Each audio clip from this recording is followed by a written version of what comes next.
Hola, mi nombre es Fabio Cana, soy la profesora del curso de Historia del Arte Universal y la diplomatura de la Fundación Ampato. Hoy vamos a compartir una charla en relación al medio ambiente y la historia del arte. Una mirada de la relación del ser humano con el medio ambiente a través de diversas manifestaciones artísticas de todos los tiempos, insertas estas en los periodos históricos claves de la historia del arte, desde la prehistoria remota hasta el siglo XX. Vamos a ver un panorama sobre arquitectura y paisaje, pintura y medio ambiente, jardines, fuentes y esculturas. Una mirada en realidad no cómo el arte, diríamos, se manifiesta en contra del deterioro ambiental. Eso va a pasar a partir del arte contemporáneo. Lo que se trata esta clase abierta, esta charla, es de ver cómo el arte influyó sobre el medio ambiente, a favor o en contra, insertándose en él o destruyéndolo, y cómo a través de obras que no sabíamos que detrás de ellas hay toda esta posibilidad de justamente de destrucción o de preservación del medio ambiente. Empecemos con la prehistoria, a través de las famosas cuevas de Altamira, que es el arte prehistórico de la zona de Santander, y calculemos un periodo de 14.000 a 12.000 años antes de Cristo, por supuesto. Fue descubierta esta cueva en el año 1868 por un cazador llamado Modesto Cubillas, quien la encontró al intentar liberar a su perro, que estaba atrapado entre las grietas de una roca por perseguir una presa. Esta historia con los perros es muy interesante porque va a pasar también con otras cuevas rupestres de la prehistoria. A través de la búsqueda de alguna mascota que se escapa, se descubren estas maravillas perdidas en el tiempo a los ojos de las personas, ¿no? Que afortunadamente se conservaron hasta que fueron abiertas a través de estos descubrimientos casuales.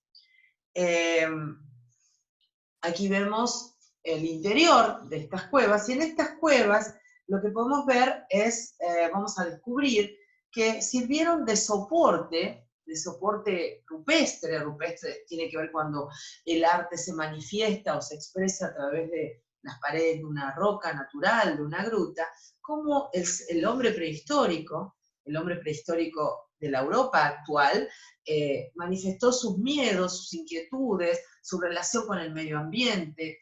No podemos hablar de creencias, dado que no estaba formada la religión, estamos hablando del Paleolítico, donde el ser humano obtenía de la naturaleza su sustento, y no cultivaba, ni se agrupaba en clanes, ni tenía aldeas, ni practicaba el enterramiento de los muertos, pero que era el mismo ser humano físicamente, diríamos, a lo que conseguimos hoy en día a la especie humana. Aquí tenemos unas manifestaciones maravillosas de unos bisontes que seguramente todo interesado en arte y con cultura debe saber que existen. Son réplicas, les diría, hoy en día si uno quiere visitar esto, son réplicas. ¿Por qué? Porque a partir de este descubrimiento que se hizo y que se preservó durante tantos siglos, el solo hecho de que el ser humano entrara con su respiración, su dióxido de carbono, sus pasos, la humedad que exhala al respirar, se empezaban a deteriorar.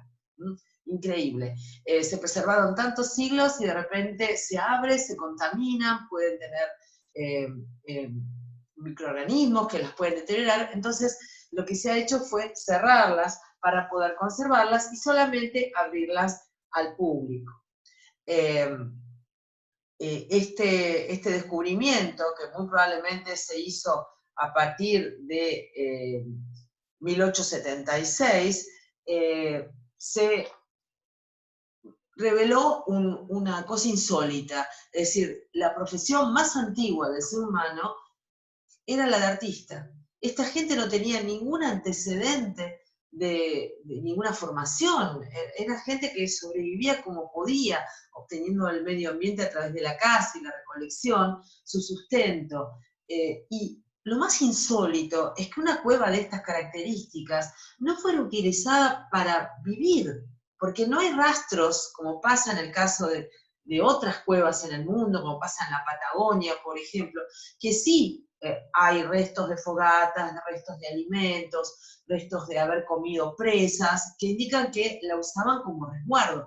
Estas solamente quedar los restos de la actividad artística y no fueron habitadas permanentemente, sino que fueron usadas para manifestarse de esa manera, pero de esta manera. ¿Pero por qué? ¿Cuál es la razón de manifestarse? Y de una manera brillante, porque si ustedes observan, van a ver que las figuras que están hechas con diferentes pigmentos sacados de la naturaleza, no utilizaban sangre, aclaremos, el rojo se utiliza a través de óxidos de plomo, si hubiera sido sangre, se hubiera como oxidado por el hierro, o se hubiera deteriorado, y esto no está muy bien conservado, restos inclusive de carbón, de las fogatas, polvo de creta para dar al soporte una base clara y así poder expresar mejor la figura que quieren representar, y aprovechar, si ustedes se fijan, aprovechar el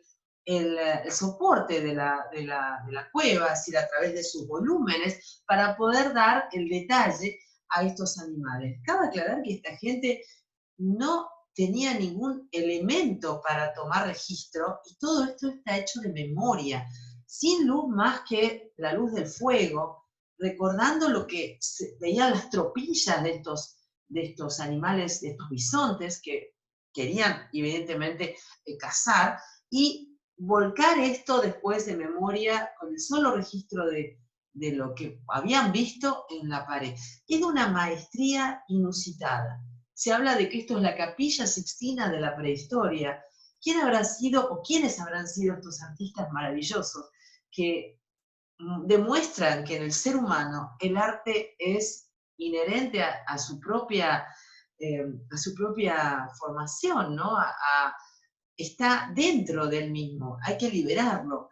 Maravilloso, realmente. Observen cómo la joroba del bisonte, cómo se grafican el pelaje, con qué escasos recursos uno puede verlo perfectamente retratado en un arte completamente naturalista, acertado los colores, la escasez de medios, se hacían pinceles con pelos de los animales, atados a palitos, ¿no? Se utilizaban inclusive por ahí los dedos, las manos, para poder describirlos mejor. Miren qué maravilla esto, aprovechando el sustrato de la piedra, lograr el volumen. Una maravilla artística. Bueno, pero ¿cuál es el fin de todo esto? ¿Es solo placer estético?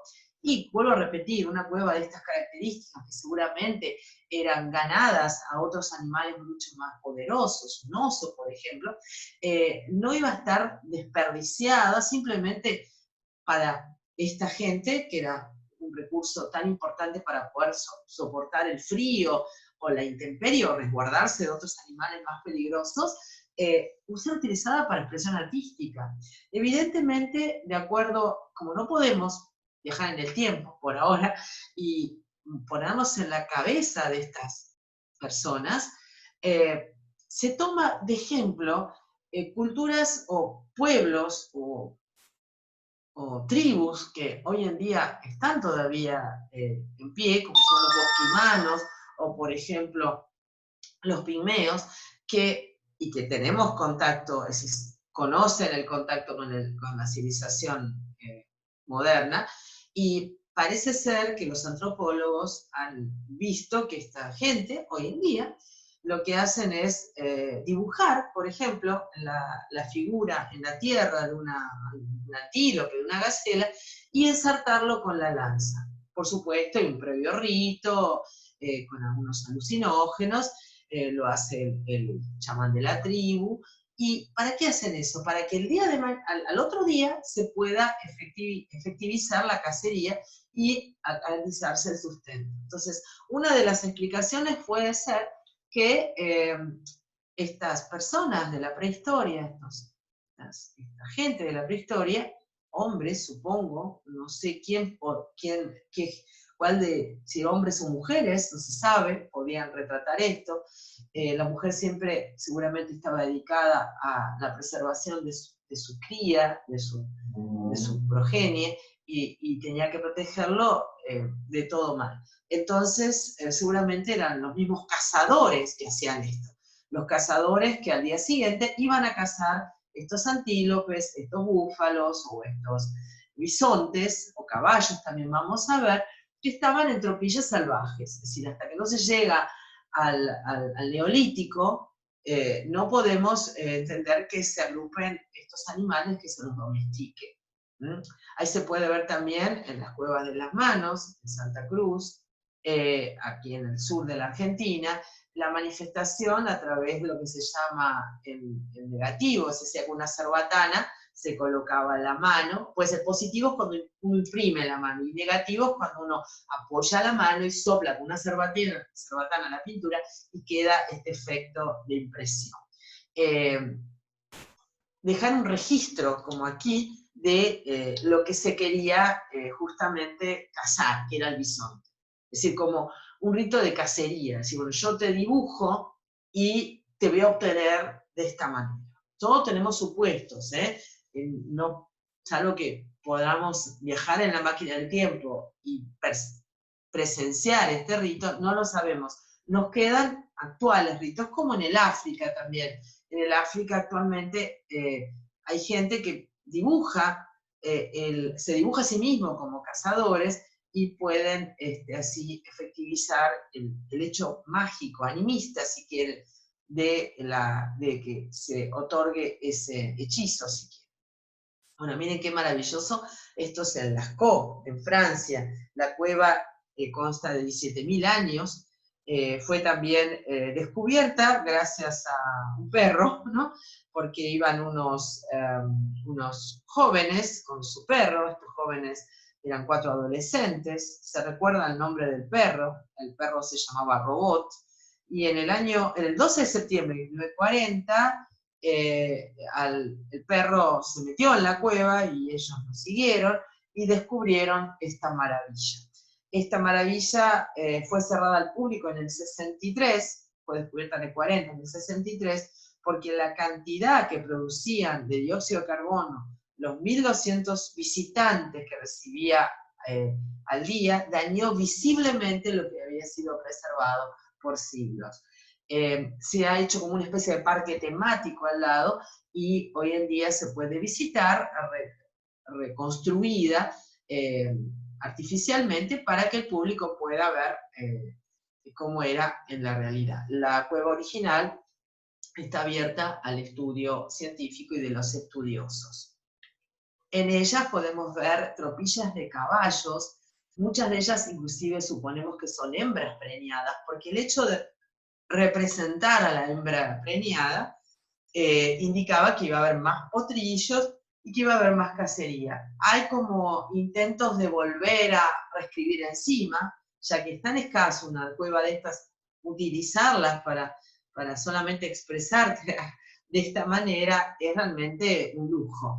Les comento que el arte prehistórico, cuando uno habla de arte prehistórico y lo busca en los libros, se remite específicamente a la Europa de esta época, la Europa paleolítica, y a la zona franco-cantábrica, es decir, el norte de España, el sur de Francia.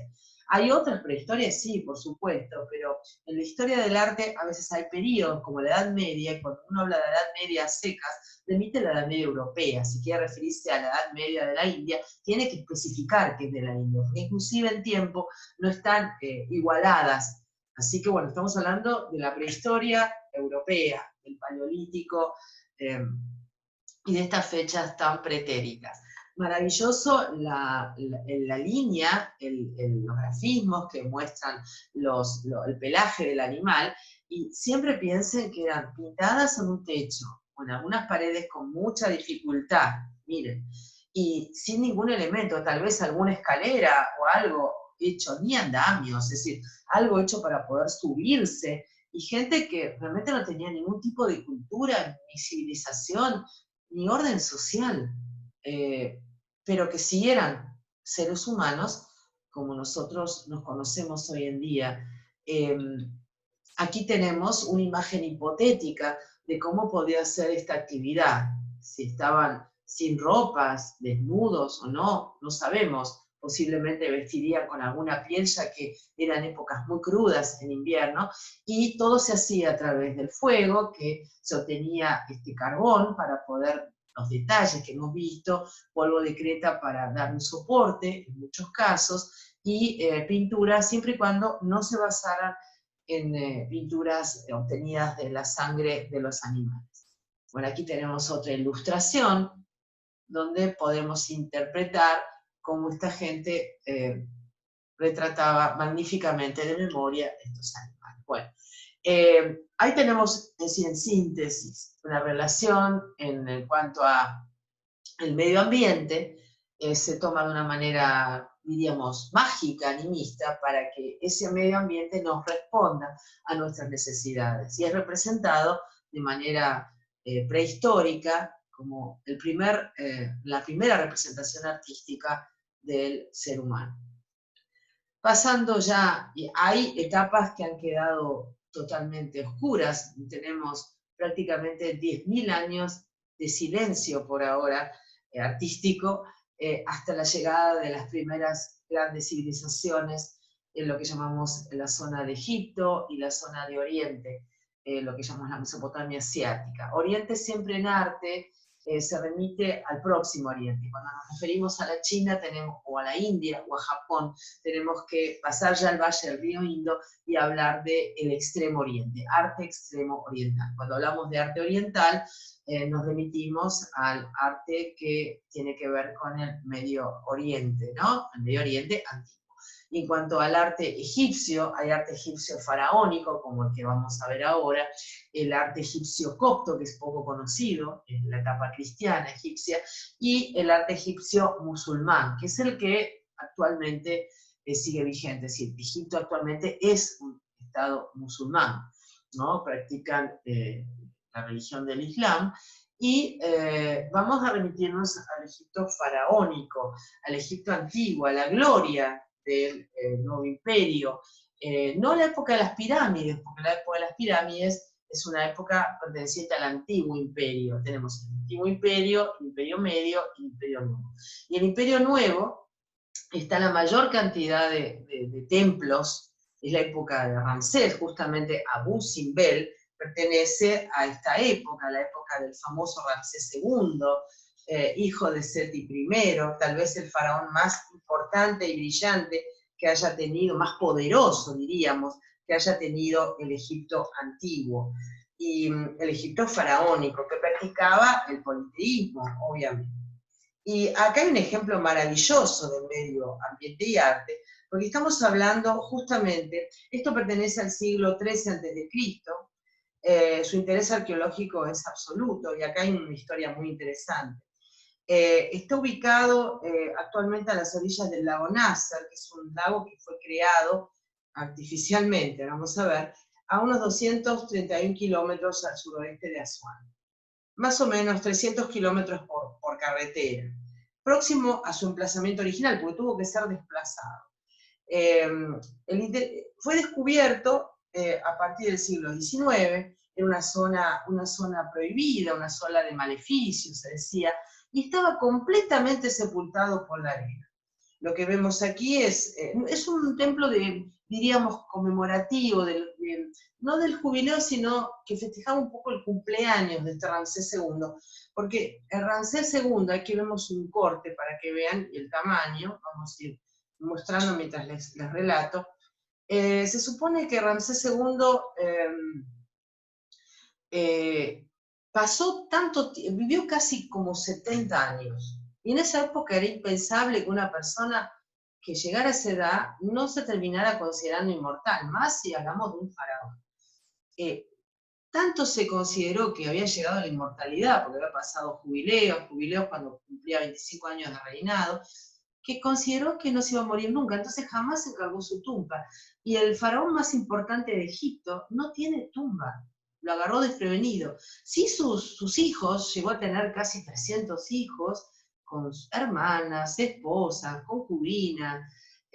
Su más famosa esposa fue Nefertiti. Nefertiti en realidad, Nefer significa belleza, es un nombre común en el Egipto antiguo, especialmente para princesas o personas de la corte.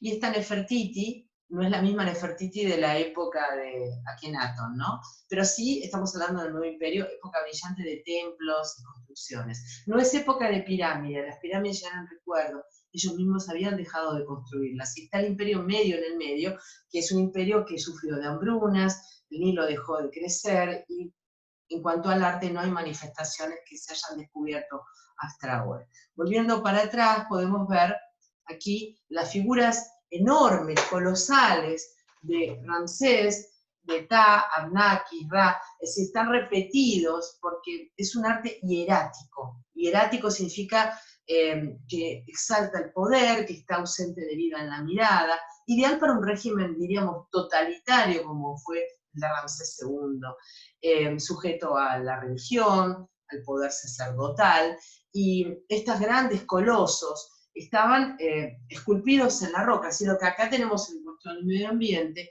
es tomar este farallón de caliza y esculpirlo in situ, es decir, no son esculturas que fueron agregadas, sino que fueron esculpidas. Y adentro, como vemos en este corte, la propia roca es tallada para llegar a una especie de templo interno que solo servía para mostrar las estatuas sedentes, sentadas, de Ramsés y los dioses que lo acompañaban, y así, 2 veces al año, aunque no me crean, entraba la luz del sol por este recinto y iluminaba en el día del cumpleaños, ¿no?, de Ramsés, y el día de cuando se había inaugurado este templo.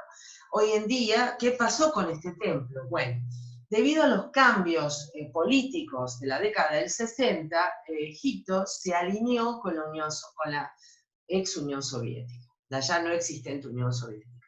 Y la Unión Soviética privilegiaba, por supuesto, el cultivo, el campo y el proveer alimentos a la población, y el arte consideraban que no era importante. Entonces les proveyó de la tecnología para hacer una represa.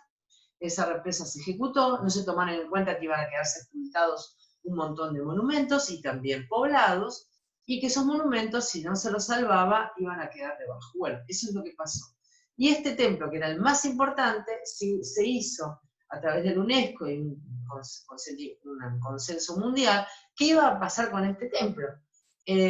Las ideas fueron de todo tipo, desde armar una especie de acuario submarino y dejarlos metidos en una cápsula hasta que el día de mañana se pudieran volver a salvar, o a poder sacar de ahí, o visitar a través de una especie de viaje submarino, o perderlos. Y alguien dijo, miren, saquémoslos ya. Entonces lo que hicieron fue a cerrarlos, les juro, a cerrarlos, y volver a construir en hormigón la misma topografía, diríamos, de la parte rupestre, insertar milímetro a milímetro, tal cual estaban, los 4 colosos. Y volver a recrear la cueva esa o el interior, de las cuales los ingenieros de la década del 60, con las computadoras de aquella época, no pudieron recrear las 2 fechas. Increíble. Bueno, aquí está el río Nilo y la represa, y tuvo un problema gravísimo el Nilo, porque dejó de fluctuar. Siglos fluctuando, en junio y octubre, esperando el famoso limo para poder cultivar, y ahí tienen el deterioro medioambiental. Dejó de fluctuar el Nilo, y fue regido por la represa, que abría sus puertas según cómo se tiene que regular el lago. Causó severos problemas, inclusive se amenazó que en su momento, en la guerra de los 6 días y demás, fuera amenazado de ser bombardeada la represa y quedar Egipto inundado. Así que no solo un desastre ecológico, no solo el Nilo dejó de fluctuar después de siglos de hacerlo, de proveer ese limo maravilloso, sino está regulado por una represa y aparte, imagínense los templos que se perdieron.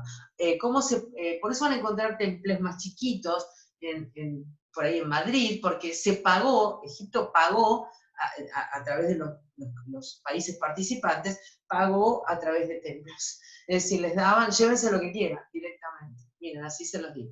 Hay una documental muy importante de la National Geographic, que se llama En busca de la eternidad, que pueden ver cómo fue aserrado este templo y cómo se recogía el polvillo de cada corte para después volver a colocarlo. Una locura realmente, y por suerte se pudo salvar.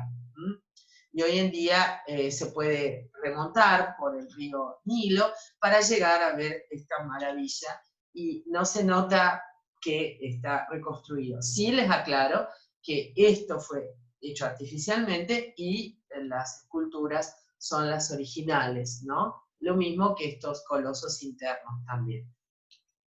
Bueno, ahí está todo el proceso. Bueno, vayamos dentro del Egipto, el nuevo imperio también, que es el más rico, a una reina olvidada, Hatshepsut.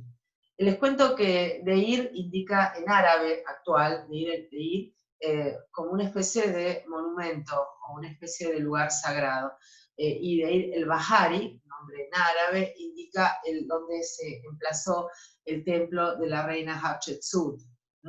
Este templo es una maravilla de cómo se inserta en el medio ambiente. Fíjense, otra vez estos farallones de caliza y cómo a través de varias terrazas voy penetrando en líneas horizontales, contraponiéndome a la línea vertical de estas formaciones naturales, este magnífico templo, que en realidad no es un templo, en realidad es un templo mortuorio también.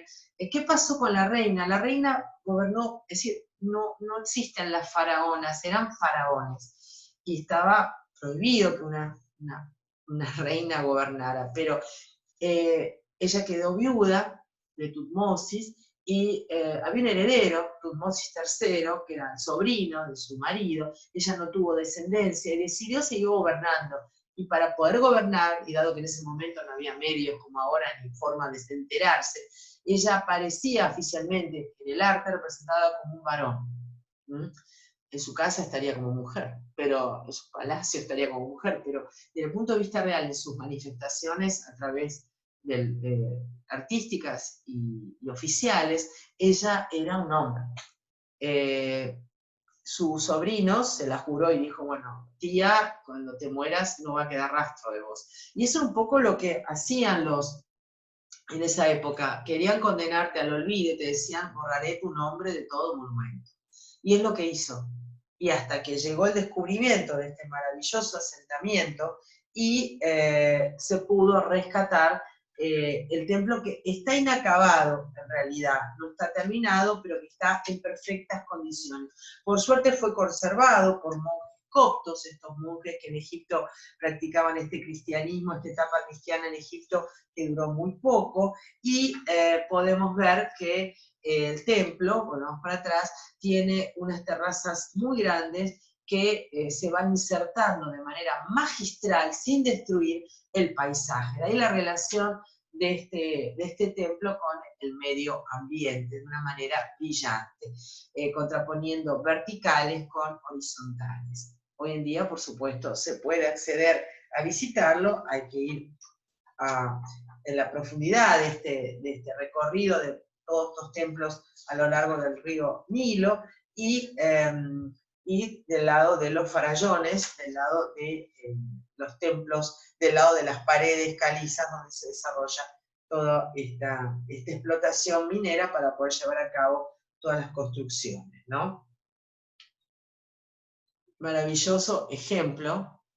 Ahí está, ven, diferentes nombres de los templos, por supuesto, el recordatorio de una pirámide que hoy no está, pirámide muy pequeña. Recuerden que las pirámides más grandes dejaron de construirse a partir del antiguo imperio, después vino el medio, con todo esto que les conté de este periodo oscuro, de no saber mucho qué pasó, donde el Nilo parece que dejó de fluctuar naturalmente y no proveyó de alimento a los egipcios, que por supuesto siempre, y lo siguen siendo, un pueblo de base agraria, más allá del turismo hoy en día como ingreso, ¿no es así? Maravilloso ejemplo de insertación. Recuérdenlo para cuando lleguemos al final de la charla. Bueno, miren qué maravilla, y que hasta el color, ¿no? Seguramente eran templos pintados, los egipcios pintaban los templos en el Nuevo Imperio con colores brillantes. El estado de conservación es impecable. Miren qué belleza. Inclusive hay una pirámide, se supone como una pirámide natural que corona todo el conjunto. Bueno, vayamos a otro ejemplo y saltamos a Jordania, siempre basándonos en la antigüedad. La antigüedad arranca desde la primera civilización sumeria, allá por el 4000 a.C., y culmina con la caída de la Roma occidental, ¿no? Del 470 aproximadamente después de Cristo. Estamos hablando de que la antigüedad como periodo histórico va antes de Cristo y después de Cristo. Bueno, y Petra, que se conoce inclusive porque hasta las películas de Indiana Jones las retratan porque es muy interesante esta ciudad. Esta ciudad Petra es un importante enclave arqueológico en la actual Jordania, capital del antiguo reino nabateo, es decir, era Nabatea Petra, y el nombre de Petra proviene del griego que significa piedra. Su nombre es perfectamente idóneo, no se trata de una ciudad construida con piedra, sino literalmente excavada, esculpida en la piedra. De ahí que en esta charla estamos hablando de la relación del arte y la arquitectura en el medio ambiente, así que el medio ambiente otra vez sirve de base, así agreste como está, rupestre como está, para desarrollar una magnífica construcción. Como dijimos, pertenece al reino nabateo, es decir, que no era, uno puede pensar, fue tomada por los griegos, fue tomada por el Imperio Romano, pero no pertenecía a estos pueblos, sino que ellos tomaron lo que ya estaba y pertenecía a este pueblo olvidado.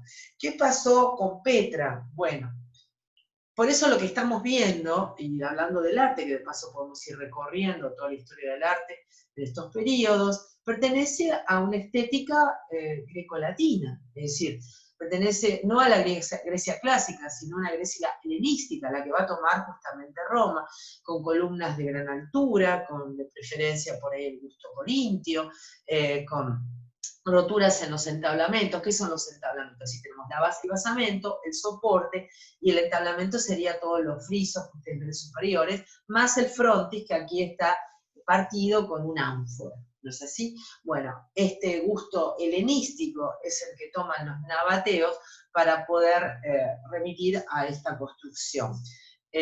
Actualmente es un asentamiento arqueológico. ¿Y qué pasó con Petra? Petra fue abandonada porque justamente el medio ambiente cambió. El río Wadi Musa, que era el que alimentaba este asentamiento para que la gente pudiera sobrevivir y vivir allí, era una ruta caravanera, justamente una ruta caravanera muy importante de comercio, y de repente fue abandonada. Y todos estos monumentos hermosos, que son mausoleos, que son templos, que son inclusive viviendas, en la época de los romanos se llegó a habitar aquí en estas construcciones, diríamos, rupestres, estas construcciones trogloditas, si quieren, que así se determina una construcción que está hecha en la piedra, pero el río desapareció, es decir, es una zona de formaciones muy recientes geológicamente, y hay unas fallas geológicas que hicieron que el río se hundiera y se evaporara. Entonces fue abandonada porque no tuvieron más suministro de agua.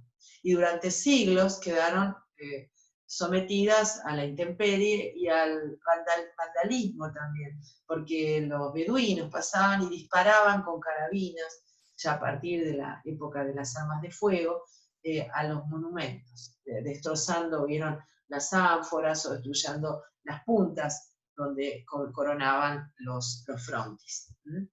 Maravilloso, y se puede ver inclusive el aspecto geológico de este lugar, lo que indica que hoy en día que hay un comercio turístico, se venden unas ampolletas de vidrio con la arena del lugar formando este juego así cromático tan interesante. Estarían pintadas, ya hay restos de pintura, indica que estaban pintadas estos monumentos, y es un imperfecto enclave con el medio ambiente. Pasamos a otro ejemplo y nos vamos justamente al Extremo Oriente, a partir de, como les decía, la India, y la India pertenece al Extremo Oriente, y vamos a las famosas cuevas de Ajanta y Ellora, ¿no? Pasamos a una cultura completamente diferente, siempre tratando de remitirnos al medio ambiente y la relación con el arte, qué relación tiene, si se inserta, si es destructiva, si en el caso de Petra, como vimos, para dar un cierre, diríamos que son estas fachadas que se tallan y que se van insertando en diferentes puntos de estos recovecos que van formando esta falla en la tierra, en el desierto, y que dejó este testimonio. Se inserta también perfectamente, más diríamos de una manera como más escenográfica teatral, que lo que puede pasar con el Deir el-Bahari o el templo de Reina Hatshepsut. Ustedes juzgarán por su propia apreciación. Bueno, en el caso de estas magníficas obras de Ajanta y Ellora, directamente fueron excavadas, es decir, se empezó a excavar la roca y se salió como un hongo después de la lluvia, podríamos decir, estos magníficos templos de la India antigua. Y nos muestran una época donde son templos que tienen que ver con el budismo, con el jainismo, y están esculpidos, como todo lo de la India, están esculpidos de una manera maravillosa, de una manera que increíble, donde el trabajo cuesta creer que fue hecho por humanos, porque es un trabajo realmente titánico. Es una época donde, saben que el budismo en la India se introduce a partir del siglo V y que había comunidades como los jainistas que vivían en estos asentamientos, en estas cuevas rupestres, ¿sí? Y que están todas talladas con personas a tamaño natural, con también figuras de elefantes y con figuras de forma piramidal también, ¿no? La formación de estos templos. Hermoso. Bueno, vayamos ahora a la Mesopotamia, Mesopotamia significa entre ríos, el griego antiguo, entre el famoso río Tigris y Éufrates. Hoy en día está ubicado el país llamado Irak. Ha sufrido un deterioro ecológico increíble que nos llama a pensar sobre la relación del ser humano con el medio ambiente. En este caso, bueno, hubo una serie de pueblos enormes que pasaron por acá, desde Caldea, los sumerios, los neosumerios, y el río Éufrates, que hoy en día es un río muy poderoso, que tiene subidas increíbles de agua, como pasa con nuestros ríos, ¿no? Como el Paraná, el Uruguay, aquí en nuestro país, que son realmente implacables, no son como el Nilo, que era predecible, junio y octubre, y que es un río amable, no, son ríos realmente poderosísimos. Y en estos asentamientos a lo largo del Éufrates, hoy son todos asentamientos arqueológicos, la mayoría de estas ciudades desaparecieron, la famosa Babilonia, se construyeron obras que son famosas, que se consideran como maravillas del mundo antiguo, que son los jardines colgantes. Otra vez la cuestión con el medio ambiente. Estos jardines colgantes de Babilonia, que aparentemente sí existieron, no son solo relatos, hay rastros arqueológicos que demuestran, y aparte saben que estos pueblos tenían un magnífico trabajo ingenieril hidráulico, porque lo que se está haciendo acá en un territorio que era más bien seco, y les quiero aclarar que lo seco que es hoy en día esa zona de Irak es debido a la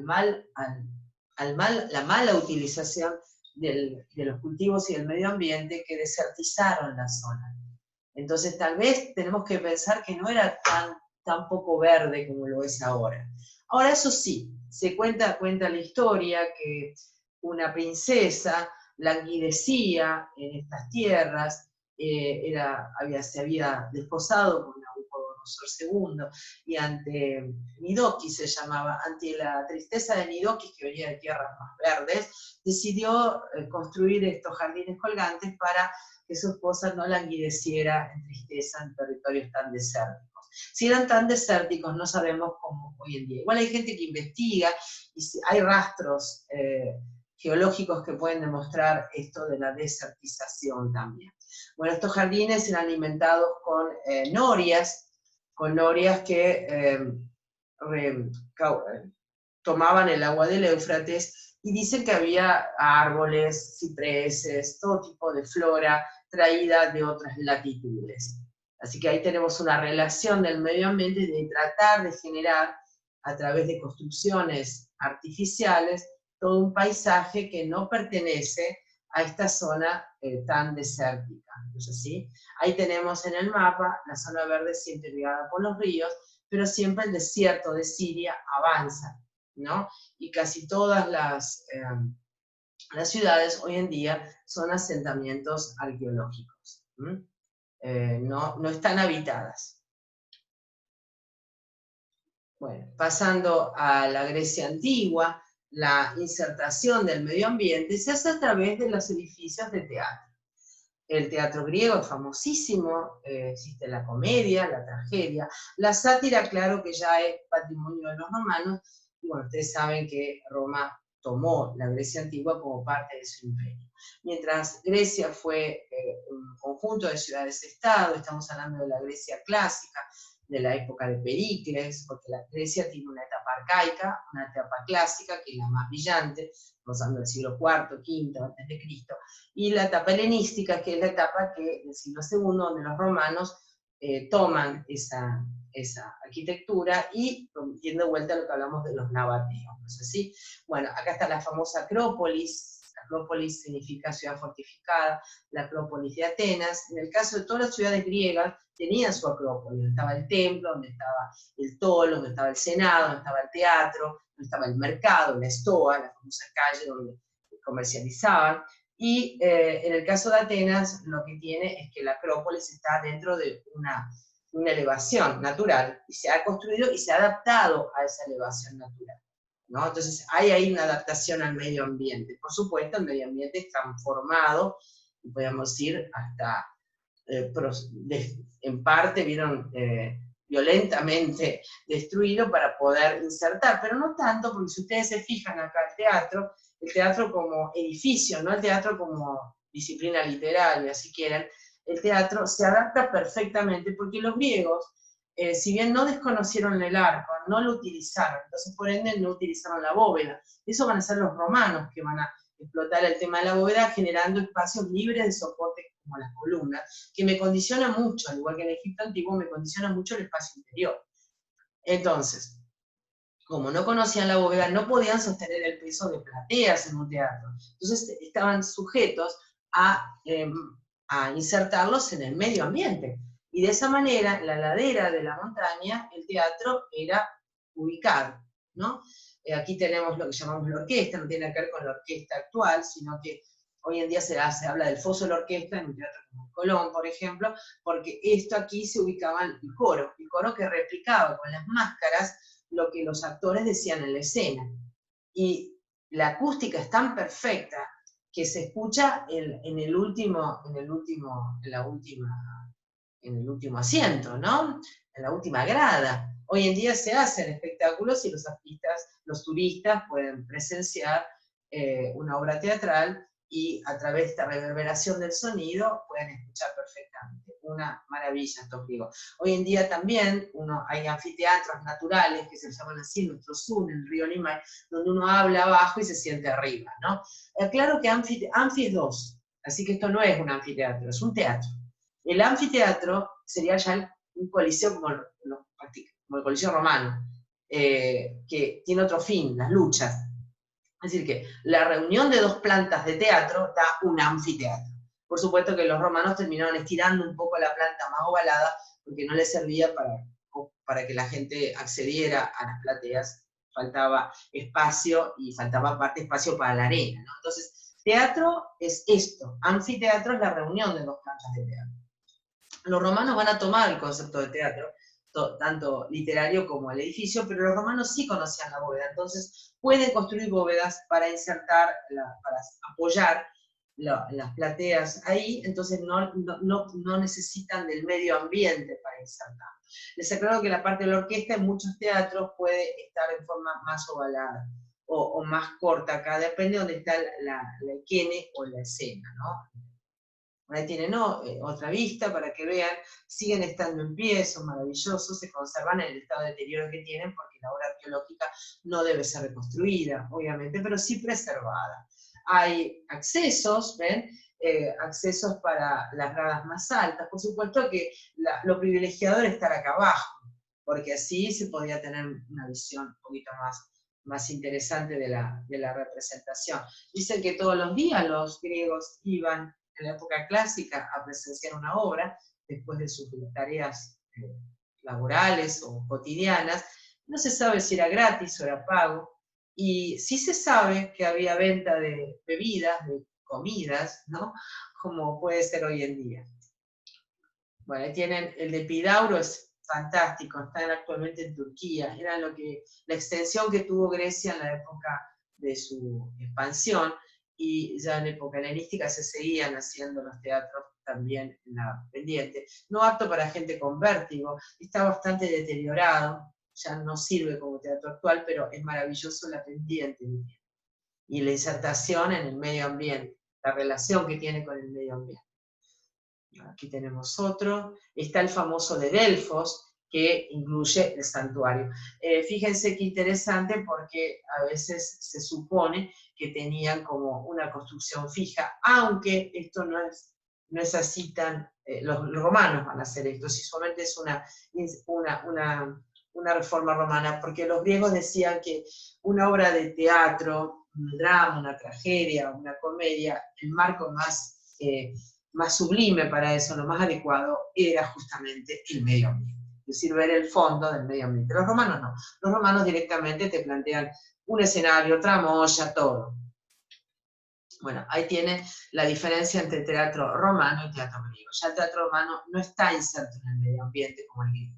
Es decir, si bien pueden aprovechar, en el caso del Francia, del Orange, hay un aprovechamiento de la ladera, tampoco los romanos son tan tontos de no aprovecharla, pero ya vemos bóvedas, ¿ven? Entonces sí hay internamente una circulación de bóvedas que permite el asentamiento. Eso se va a desarrollar más en los anfiteatros, porque en el caso del Coliseo romano famoso, el de Roma, había muchos coliseos, pero el Coliseo, había muchos anfiteatros. Coliseo es el de Roma, porque se llama así por una estatua colosal de Nerón que había cerca, y de ahí Colosseum, Coliseo.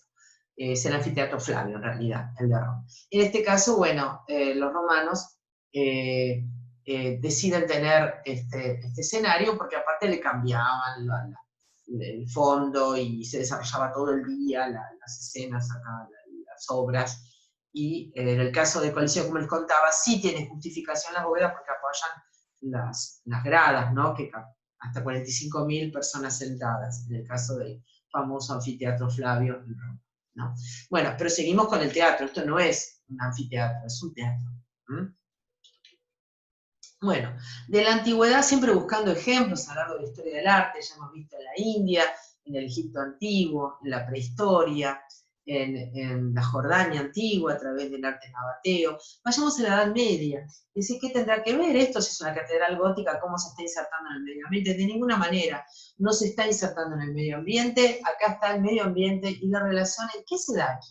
¿Saben? Para construir estas magníficas catedrales, que son de piedra, que están inacabadas, Reims es maravillosa. Bueno, lamentamos la pérdida de Notre Dame de París, con el supuesto atentado, incendio, no sé, todavía no se determinó bien qué pasó y cómo va a quedar. Reims está en pie y está inacabada, obvio, todas las catedrales góticas están inacabadas, llevaban 64, 70 años y se les pasaba ya la época.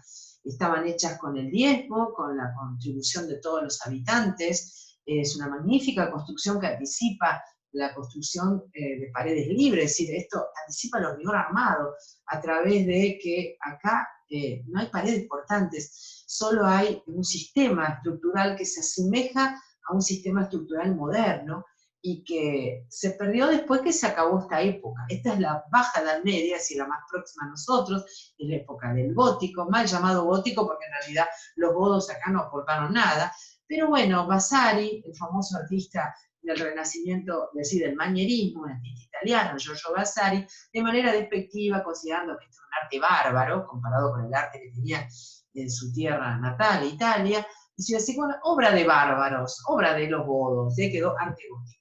Pero en realidad es obra de la Francia del siglo XII y XIII, una Francia que ya se perfilaba como un país formador de cultura y civilización, que se va a asentar cuando llegue ya Luis XIV en el barroco del siglo XVII como país hegemónico en cuanto al arte y desplazando Italia. Bueno, la Catedral de Reims, o Reims, como queramos llamarla, fue construida en este famoso siglo de las catedrales, el siglo XIII, en arte burgués, es decir, en los burgos. ¿Y por qué tiene que ver con el medio ambiente? Acá negativamente, miren, no hay una gota de madera más allá de los bancos y de algunos detalles, la construcción es todo piedra, pero para poder llevar a cabo estas estructuras que liberan a las paredes de ser portantes, aquí se dan cuenta, ven que no hay paredes portantes, están los vidrios. Es decir, todo se deposita en estas maravillosas columnas, que a su vez se atomizan en columnillas más chicas y descargan todo su peso, y que esta especie de bóveda que se llama bóveda de crucería, en este caso cuatripartita, que es la más evolucionada, tiene 4 partes, descarga su peso en estos nervios, se llama bóveda nervada también. Y que esto, que es el plemento de la bóveda, se pone para que no quede bien un vacío y que no se vea el altillo de la catedral, que lleva sus techos de cabreadas para evitar que quede a la intemperie. Bueno, como verán es todo vidrio, lo que indica que el peso que hay aquí, bueno, para lograr esto que es único y que no hasta la llegada del fin del siglo XIX y XX no se vuelve a igualar la liberación de las paredes como portantes, se necesitan estructuras de madera, andamios y todo tipo de estructuras para que trabajen los obreros, y que el maestro mayor de obras, que era el que dirigía la obra, pudiera desarrollar semejante estructura, y talaron robles, y 1/3 de los bosques de Europa desapareció. Por ende hubo, inclusive, miren, ahí se ven las estructuras que armaban para poder llevar a cabo esta catedral, más allá de los techos de cabreadas que sí quedan, y más allá de la pobre Notre Dame de París que lo ha perdido, esta lo conserva, y están las maderas del siglo XII ahí, de roble, intactas, secas ya, y con sus techos de cobre, y en algunos casos llegaban a ser de plomo. Por ahí viene el término plomero. Los plomeros en esta época se hubieran muerto de hambre porque no había cañerías, pero sí se dedicaban a colocar las tijuelas. Se abandonó el tema del plomo porque se deslizaba el plomo por el peso y caían y destruían las estructuras. De ahí que se coloca o pizarra o cobre, ¿no? Por eso se ven verdes.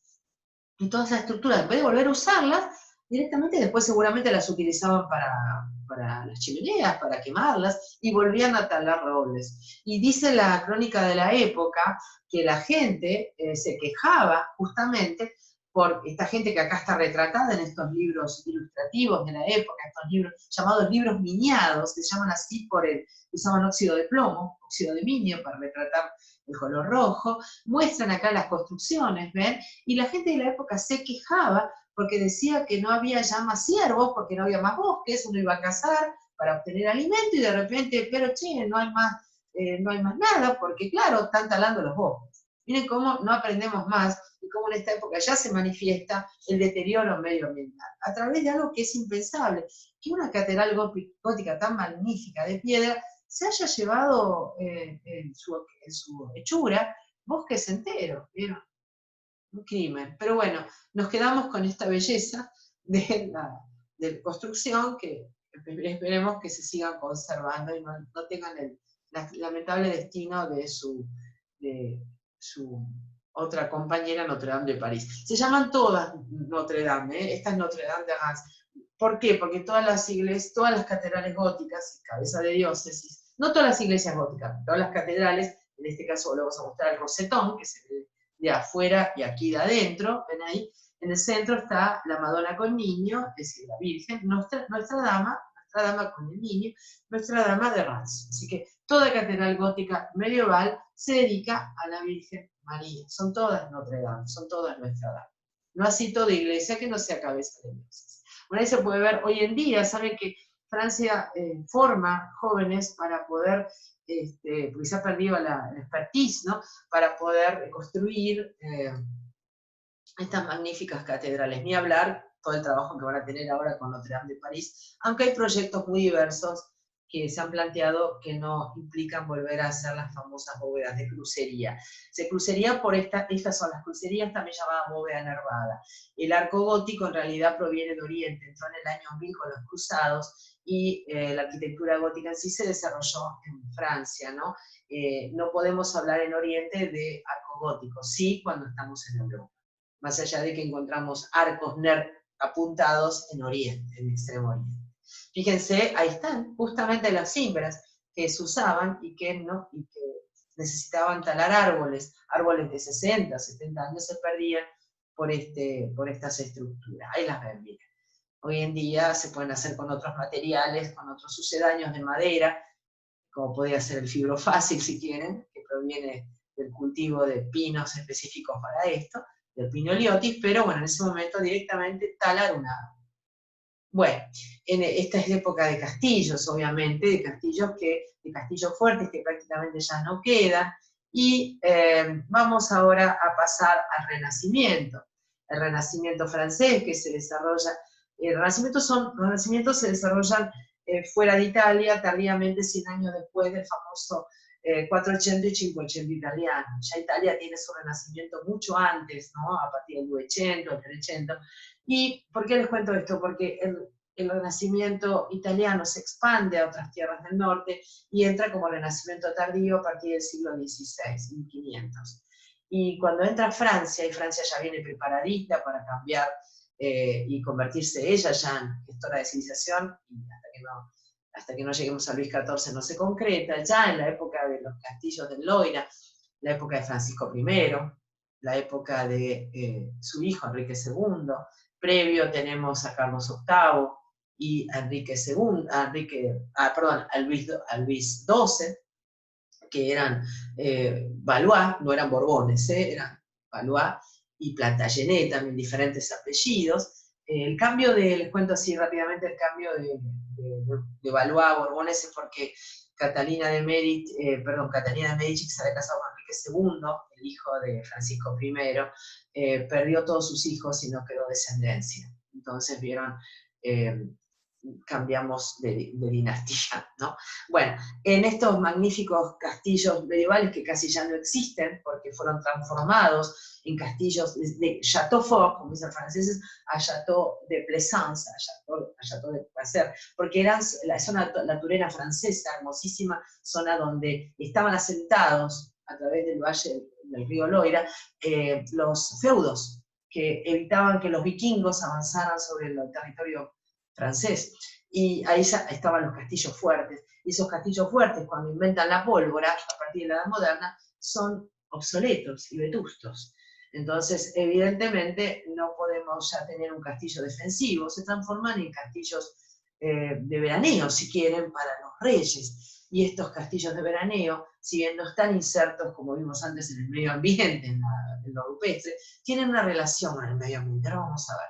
Bueno, les comento que la influencia italiana se ve rápidamente, para no meterme en tema que no corresponde a esta charla, y que pertenece a otra charla que sí di y que pueden después ver, ven fuertes impostas que tienen que ver con el Renacimiento italiano, los palacios renacentistas de Florencia y de Roma, y lo nórdico, que sería la herencia de las catedrales y de las puntas, que son este bizarro conjunto de techos de pizarra.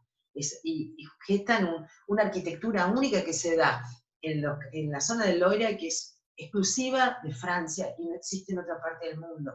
Ese cambio de castillo fuerte a castillo de placer. Ahí está el castillo fuerte, ¿ven? Camino de ronda, torre de vigía, puente levadizo, fosa. Les aclaro, una fosa sin cocodrilos como los dibujitos animados, y una fosa llena de basura que quemaban y llena de mosquitos y ideal para estas épocas del dengue, ¿no? Donde cuando venía el enemigo prendían fuego todo, entonces el era difícil avanzar, las paredes en peralte, había estos remates almenados para arrojar las flechas y protegerse, en fin, todo lo que fuera así, las armas blancas de época, o alguna catapulta, no es así, era bastante cruenta la cosa. Así que imagínense, vienen los cañones con bombas de pólvora, de un bombazo vuelo medio castillo, así que ¿de qué me sirve un castillo fuerte? Ahí están todos los nombres que estoy mencionando. Entonces esto se va transformando. Bueno, si ya no defendemos más y ya Francia se va armando en un país unificado, sin feudos, lo primero que hago es techar la camino de ronda, hacer ventanas, ¿no? Techar también las torres de vigía. Y ya empieza a transformarse a lo largo de 4 reinados y 2 siglos estos famosos castillos de Lora, de los más medievales hasta los más renacentistas, si quieren. Ahí tenemos otra ilustración del libro Miniado. Recuerden que la palabra miniado viene de óxido de minio, de ahí que las letras rojas iniciales o el color rojo dan nombre del libro, al libro estos manuscritos, estos códices de libros miniados. Y se puede ver cómo se va transformando el castillo, se transforma en un castillo con huertos internos, ahí apuntamos a llegar, ahí está el arte caballeresco, ¿no? Donde se cortejaba la dama ajena, que era lo correcto, y olvidémonos de la perspectiva lineal, porque eso pertenece al Renacimiento italiano y que después Francia lo va a tomar, no en la Edad Media como es este relato, sino a partir de esta época de los castillos. Bueno, y hablando de un personaje célebre predecesor de Luis XIV en cuanto a poderes, Francisco I. Francisco I reinó en el siglo XVI, su hijo más famoso va a ser Enrique II. No era el heredero porque su hijo primogénito falleció, que es desposado con Catalina de Medici, y ahí tienen sus 4 hijos que fallecen y la casta Valois ya deja de tener herederos. Bueno, miren cómo está vestido, la ropa pertenece a una ropa que utilizaban en el Renacimiento ya a través del comercio con India, con el comercio de las Indias, trayendo estos brocatos, damascos, telas que el damasco es el que ven en el fondo, los brocatos son lo que él viste orgullosamente, y aparte el retrato psicológico, el retrato de frente, que no practicaba la Edad Media. Si esto es un aporte totalmente italiano. Y les cuento, este señor estaba tan enamorado del arte italiano que trajo artistas de Italia a través de esta guerra que tuvo Francia para recuperar los territorios de Nápoles, y bueno, pierde la guerra, pero se trae a los artistas. De ahí que Leonardo da Vinci va a morir en brazos de Francisco I. Y él trae estos artistas que revolucionan totalmente el arte francés. De ahí que Francia se despega definitivamente de la Edad Media, y él dice, bueno, muchachos, a partir de ahora le hablan en italiano en la corte y aprenden un poquito de perspectiva y todas estas artes maravillosas. Y uno de los castillos, que saben, hay muchísimos castillos en toda la Turena francesa, muchos son privados, son parte del circuito hotelero, y algunos pertenecen al Estado. El más grande de todos, que es Chambord, y que mide casi 100 metros de frente, más de 100 metros, es antecesor de Versalles. Versalles va a empezar a aparecer en el siglo XVII, estamos en el siglo XVI acá, y principios del XVI, 1500, y vemos cómo se relaciona esta horizontal que viene de Italia con esta techos bizarros que vienen de la Edad Media, ¿no? Y en un producto único. Bueno, este no se relaciona con el medio ambiente más allá de insertarse magníficamente en estos predios. Fíjense que no quedan los jardines, se han perdido definitivamente. Quedan los parterres, los canteros, pero no está el diseño de jardines. En la fosa, bueno, también se secan, esta parte queda en parte, pero acá sí, ahí va la cosa. ¿Dónde está la relación con el medio ambiente? En el castillo de Villandry, que es privado actualmente, la dueña actual se llama Madame Carvalho, apellido portugués porque diríamos, su abuelo, su bisabuelo compró, Joaquín Carvalho compró este castillo, era un médico, se dedicó a reconstruir lo que hemos perdido en Versalles y lo que hemos perdido en el otro castillo que acabamos de ver, en Chambord. Los jardines. Estos jardines se recuperaron a través de los textos de época, y se pudo recrear, es el único jardín original del Renacimiento que aún se conserva, que le debe costar mucho trabajo y mucho dinero a la propietaria de este castillo privado, pero que por supuesto orientó al público y a la cultura, ellos tendrán los medios necesarios para poder sostenerlo. Estos jardines tienen un medio de representar, hay cruces monacales en los jardines huertos, porque acá viene de la época italianizante, donde hay pérgolas, donde hay cultivos, y el jardín no solo es bellísimo, sino que es jardín huerto, tienen brócolis, lechugas, de todo, que seguramente la dueña de este castillo venderá para poder sostenerse también, y que evoca las cruces monacales,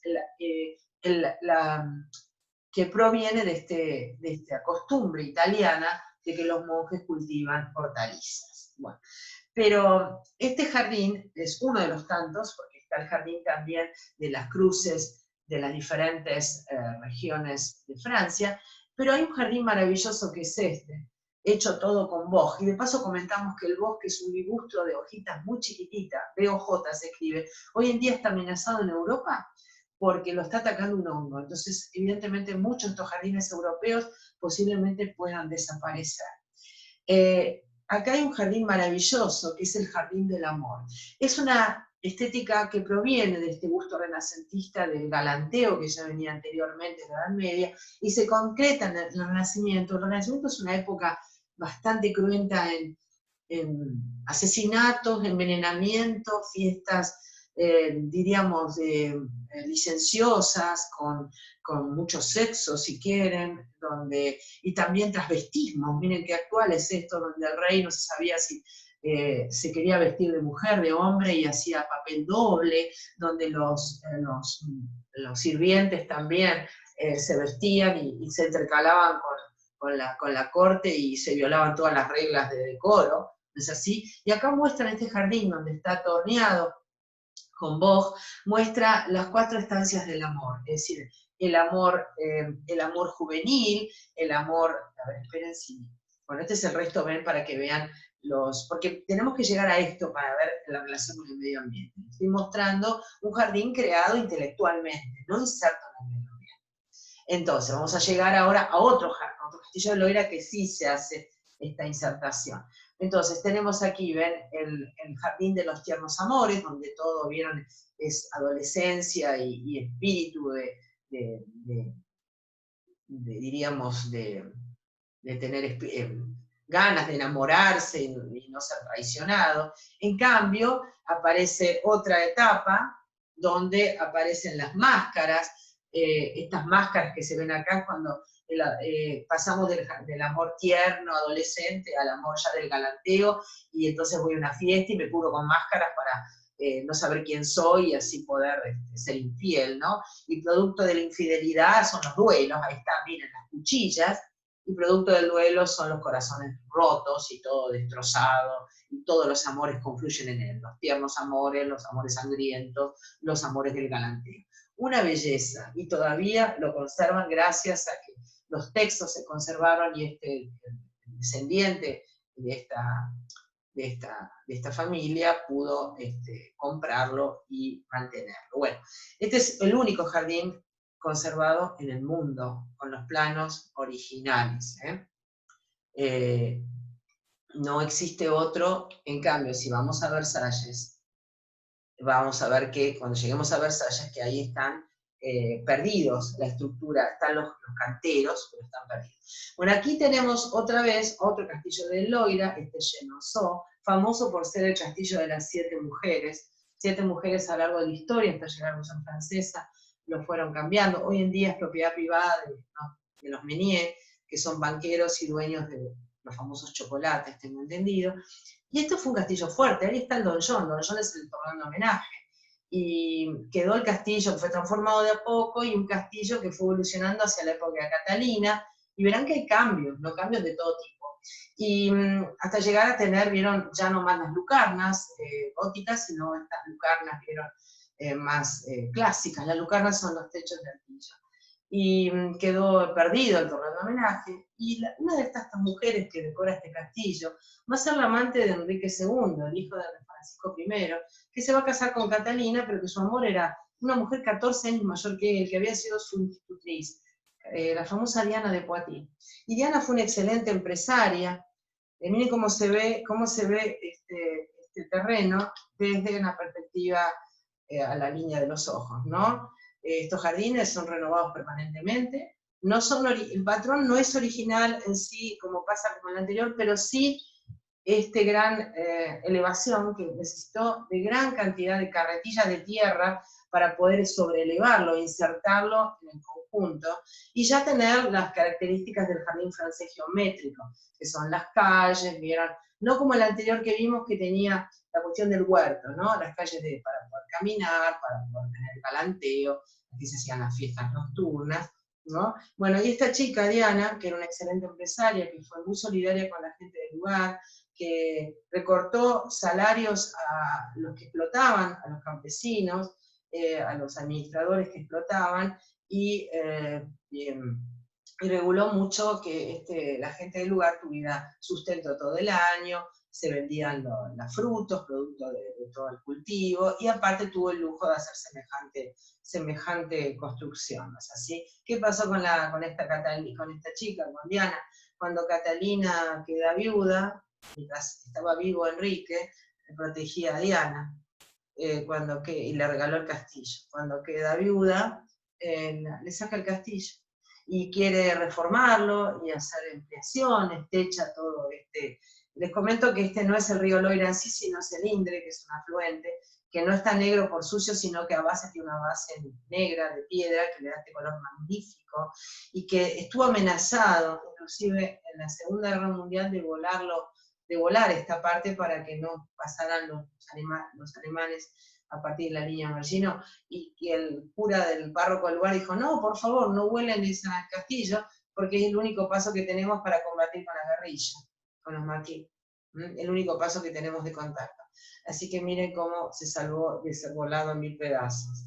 Bueno, y este jardín hoy en día que se puede visitar, porque está abierto al público, es renovado, pero no conserva exactamente la misma disposición. Bueno, pero ahí se puede ver el manejo de todo diríamos como puntillas que se ven desde arriba y están hechos con estos arbustos y estos vegetales. Bueno, otros jardines que pertenecen a esta seguidilla de castillos es el jardín de Vaux-le-Vicomte, utilizado mucho en películas, y que se han filmado muchas películas acá, como El hombre de la máscara de hierro, con Leonardo DiCaprio, en fin, siempre haciendo alusión de que no existía Versalles en la historia original de la máscara de hierro, pero entonces se utiliza un castillo anterior. Este jardín, miren qué maravilla, la insertación que tiene en el bosque, y el bosque aquí es natural, no va a pasar con Versalles, por eso se los muestro previamente, y su relación con el medio ambiente, pero el bosque es contenido, es decir, estamos ya entrando, dejamos el Renacimiento, entramos al Barroco, porque esto pertenece a la época de Luis XIV, Vaux-le-Vicomte fue dirigido por su ministro de Finanzas, Fouquet, y tuvo la mala idea un Luis XIV muy joven, muy ambicioso, tuvo la mala idea de invitar a una fiesta que se hizo para la inauguración. Luis XIV dijo, pero ¿cómo puede ser que mi ministro de Finanzas tenga semejante castillo y yo viva en la posibilidad que me dejó papá en París, Luis XIII, ¿no? A partir de esa noche, se habrá arrepentido realmente el ministro, lo mandó preso, se apropió del castillo, de la colección de naranjos, de todo, de su cocinero, se dice que era el famoso Batel, deben haber sentido mencionar, y vivió un tiempo acá y inmediatamente mandó a construir Versalles. Así que le duró poco el amor por Vaux-le-Vicomte. Pero miren qué bárbara la perspectiva lineal que ya plantea el jardín francés, que tiene que ver con la simetría, con la contención del medio ambiente, con la insertación de un jardín geométrico. Si lo comparamos con otros jardines como el inglés o el japonés tiene varios tipos de jardines, el zen, el jardín con plantas, y el jardín inglés también se va manipulando, pero se deja crecer donde crezca cada planta.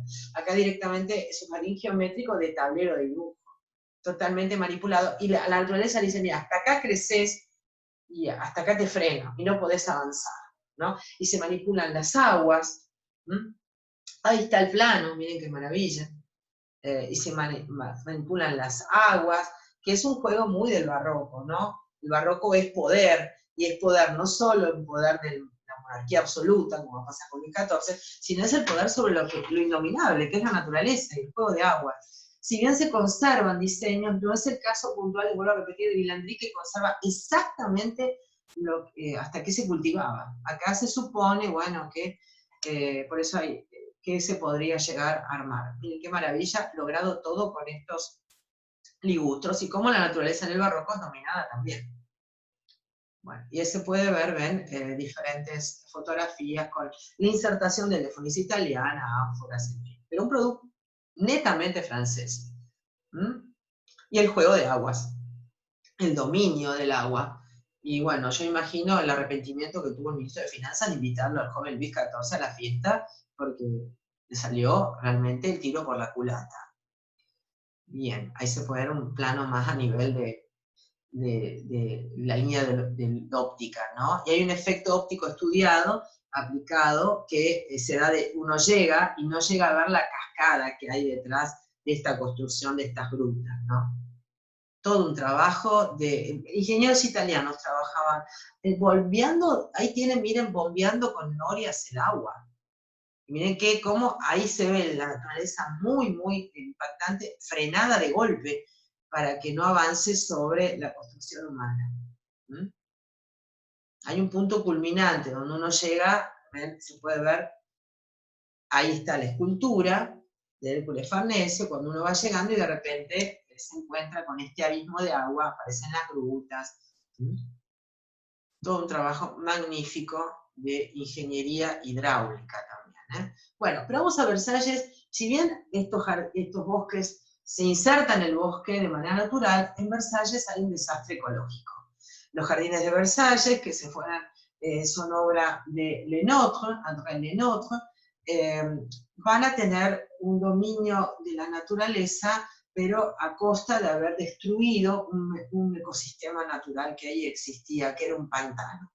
Es decir, cuando Luis XIV toma este coto de caza, que era de su padre, Luis XIII, se encuentra con que no le interesa seguir conservando este pantano que era el coto de caza. Sí va a conservar edificaciones que están insertas Luis XIII dentro de la Constitución de Luis XIV. Cabe aclarar que en este caso hay una seguidilla de Luises, Luis XIII va a ser padre de Luis XIV, no siempre la seguidilla de números Luises es porque sean padre e hijo. Luis XV era el bisnieto de Luis XIV, así que no hay una relación directa, pero sí Luis XIII, primer barroco, Luis XIV, barroco pleno francés, que se caracteriza por esta magnificencia de tamaño, que ya venía desde Chambord, ¿no es así? Pero acá llegan a 700 metros de frente. Ahí está el barroco francés determinado por su poder, ¿no? Y el barroco está directamente decir, bueno, destruyo un ecosistema que existía, que era un pantano, y planto 100.000 árboles, que eran ajenos, que no eran nativos a este contexto, o pasa en el otro castillo que vimos. Y termina manipulándose el medio ambiente. Hoy en día parece que es natural, claro que es natural, son árboles de verdad, pero fue un medio ambiente creado.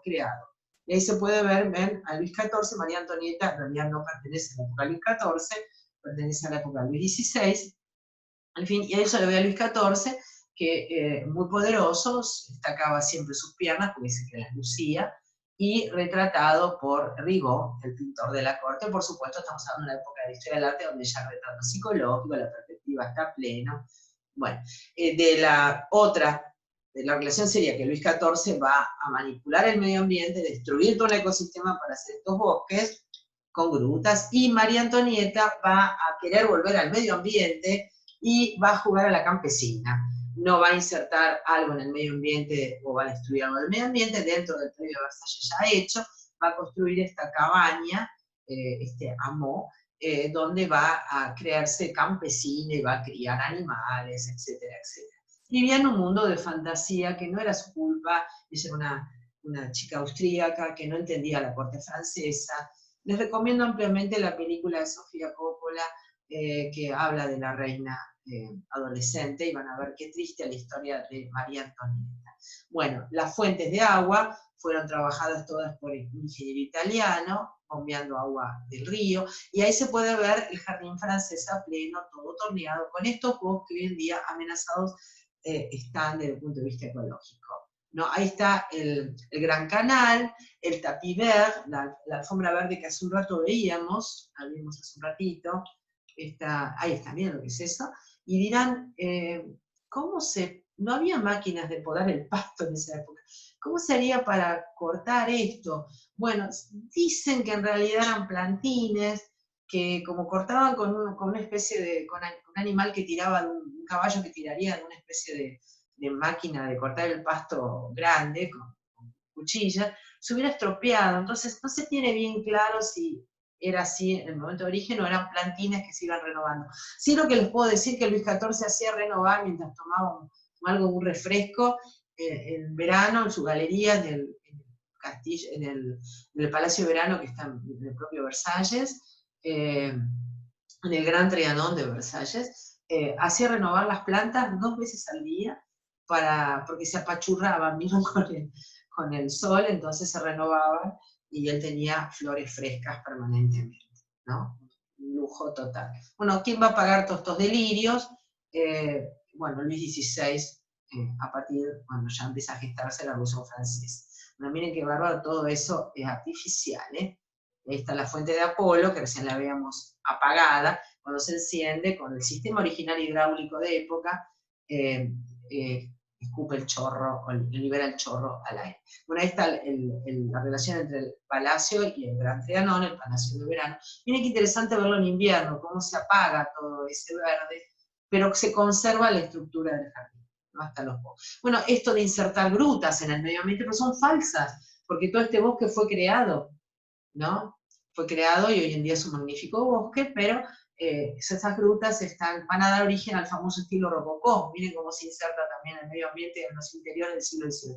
A partir de Luis XV, el estilo rococó proviene de la palabra roca y eso se lleva a los interiores. Bueno, fuentes de agua hay en todo Versalles, todos con los sistemas originales, y en el caso de Versalles, que es forzado ese jardín, no así los anteriores, el jardín de Giverny es natural, y allá pasamos al siglo XIX, siempre con la historia del arte relacionado con la naturaleza y el medio ambiente, el célebre Claude Monet, con foto original de época, fallecido, miren, hace no tanto, en el año 26, y él es el pintor de estos nenúfares maravillosos, encantado con Giverny, le parece tan espléndido que se establece allí y es su refugio pictórico. Y va a pintar estos nenúfares maravillosos a la usanza impresionista. El impresionismo es un arte totalmente bohemio, intelectual, es arte por arte mismo, los artistas se plantean lo que quieren expresar, tienen éxito, sí, por supuesto, son combatidos, sí, no van a entrar jamás a la academia, pero la burguesía va a comprar sus cuadros y va a retratar la naturaleza tal cual se le impacta visualmente en el lugar, ¿no? Tal cual la luz entra, tal cual el color lo resuelve la retina, ¿no? Y reformó la casa y el jardín, lo transformó ese terreno, dice que pidió permiso a la municipalidad para desviar, hay un desvío del medio ambiente acá, para atravesarlo y llevar jardín a su agua. Y si bien veníamos de jardines simétricos, llegamos al siglo XIX y a la influencia renacentista con un jardín lleno de asimetrías, ¿ven? Comparamos lo simétrico con lo asimétrico. Y ya abandonamos abandonamos ese jardín totalmente rígido y nos volcamos a un jardín totalmente natural, donde las plantas crecen a sus anchas, ¿no? Miren, si comparamos la pintura maravillosa con el natural, es casi un impacto de luz y color muy similar. Bueno, miren qué maravilla. Dice, él decía una carta, le diré que estoy absorbido por el trabajo, estos paisajes de agua y de reflejos se han convertido en mi obsesión. Estoy deshecho, vuelvo a empezar y espero que tanto esfuerzo salga algo. Porque ya estaba viejo, según el mismo. Bueno, ahí se ve, miren cómo se asocia la fotografía, que ya existía, por supuesto, con su obra. Magnífica forma de retratar de manera impresionista la naturaleza, con sus reflejos, que es una de las características del impresionismo, captar lo efímero. Bueno, y vamos a una obra también de corte impresionista a través de este artista John Singer Sargent. Se puede ver la puesta de sol en los jardines de Luxemburgo y la naturaleza en un marco burgués, diríamos, ¿no? Como está inserta la captación. La naturaleza toma mucha importancia a partir del siglo XIX y se llega a retratar sola, ¿no? De Camille Pissarro, como decían los franceses, Pizarro en realidad porque venía de las Antillas, hijo natural un gobernador de las Antillas con una lugareña. Camille Pissarro conserva su apellido, y los franceses lo francesan a Pissarro. El jardín público de Pontoise, y pueden ver justamente lo agreste, cómo ha cambiado la concepción del jardín en Francia, ¿no? Y bueno, ahí está nuevamente esa obsesión de Monet por, que lo vuelve casi loco, de captar esa hierba ondulante, esas metas imposibles que se coloca a través de los espejos de agua y captar sus movimientos. Bueno, mi más bella obra de arte, paisajes hechos por el agua y sus reflejos. ¿Ven? Cómo la naturaleza se impacta en la obra de Monet. Murió en Giverny en el año 83, vivió desde el año 83 hasta su muerte, el 26, ahí fueron enterrados en un cementerio local, por supuesto, lleno de flores, ¿no? Ahí se ve Camille Pissarro, o Pissarro, con su caballete en el huerto de Eragny. Es decir, que acá la relación del artista es directamente en el in situ, en el natural, a plein air, como se dice en francés. Bueno, miren qué maravilla Pissarro, que va a evolucionar desde el impresionismo hasta el neoimpresionismo, porque cambia el tema de la pincelada, es decir, la pincelada se vuelve totalmente más geométrica a partir del nuevo impresionismo, del neoimpresionismo, perdón, y se puede ver la importancia de la naturaleza, que el personaje humano queda prácticamente apagado porque la naturaleza se lo traga. Bueno, ahí se ve a Monet de jardinero en Giverny, así que estaba en contacto con las plantas, y es maravilloso esta obra de los estanques, como la naturaleza prácticamente está viva en el cuadro. Bueno, de Van Gogh también podemos hablar, del sotobosque. Sí, él ya pobre Van Gogh no tenía dinero para contratar modelos, y todos sus modelos eran gratuitos, así que la naturaleza es un modelo gratuito, y podemos ver aquí cómo capta detalles de la parte baja del bosque. Bueno, otro artista maravilloso es Pierre Bonnard, de esta misma época. Miren cómo ya los grafismos de la pincelada divisoria, que es la característica del impresionismo, dividir la pincelada y lograr que el color se resuelva en la retina. Es decir, para ver un verde se coloca una pincelada azul y una amarilla. La importancia del entorno. Bueno, y saltamos de la pintura y siempre el medio ambiente, y quiero que recuerden, por favor, lo que vimos hace un ratito de los templos como el de la reina Hatshepsut. Le Corbusier, el famoso arquitecto suizo, francés, del racionalismo, en una obra maravillosa, va a insertar, al igual que se hace en época antigua, va a insertar su obra en la naturaleza, ¿no es así? Y en esta obra que le encargan los monjes, unos monjes prácticamente de clausura, va a insertar, ahí está con los monjes tratando de mostrarles su proyecto, obviamente, va a tratar de insertar de una manera impresionante la obra en el medio ambiente. La obra en cuestión es La Tourette, es una serie de edificios construidos en hormigón de la década de los 50, donde ya él es un arquitecto consumado, consideramos que Le Corbusier arranca de la década del 20, y esta es una orden de dominicos, de Lyon, ¿no?, que le encarga este proyecto de la comunidad dominica. A ver, ahí está inserto La Tourette, y se puede ver cómo se inserta en el paisaje de la pendiente, ¿no? Por eso les decía, recuerden lo que vimos la otra vez. Por ejemplo, la arquitectura racionalista no se inserta así, sino que queda ese edificio cúbico, queda flotando en el espacio, en el paisaje, o en la ciudad, o en el urbanismo, pero acá está excelentemente bien insertado, porque ya es un Le Corbusier maduro. Han visto en la foto que ya era un hombre mayor. Aplica toda su ciencia, el modulor famoso, aplica el brutalismo, que es esta forma de dejar el hormigón en bruto, sin cubrir, con la marca de tablas y su aspecto rugoso, como el de las bases de las autopistas, ¿no? El famoso brutalismo o brutalismo de Le Corbusier. Y cómo a través de toda su estructura se va insertando perfectamente en el medio ambiente.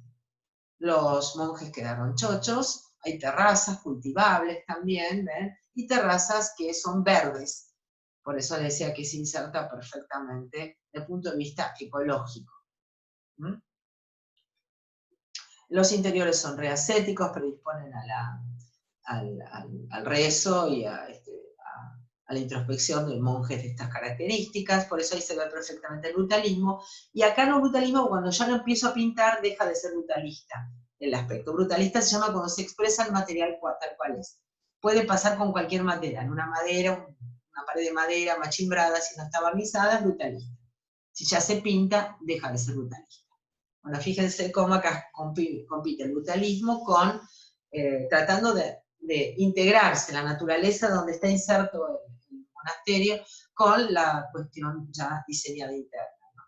Altares reascéticos, si no se predispone al rezo acá, realmente no hay nada de distracción. Los colores primarios y demás corresponden que Corbusier fue un excelente pintor también, aunque se destacó como arquitecto, por supuesto, no como pintor. Y está dentro de la pintura cubista también. Bueno, y si quieren ver cómo se inserta aún más, pasamos de diríamos, esto sería un racionalismo, aunque es una arquitectura acústica también, porque se integra al medio ambiente, es un término que se aplica a Le Corbusier, y se da inclusive en Longchamp también, su famosa obra, se inserta en el medio ambiente, a eso se le llama acústico, no tiene que ver con lo acústica que vimos en los teatros griegos. Y en este caso, Frank Lloyd Wright hace una modernidad orgánica. Hay dos tipos de modernidad a partir de la modernidad del siglo XX que se desarrollan a principios del siglo XX. La modernidad racionalista, la Bauhaus, el purismo francés con Le Corbusier, Steele en Holanda, con los artistas holandeses, y en este caso tenemos la modernidad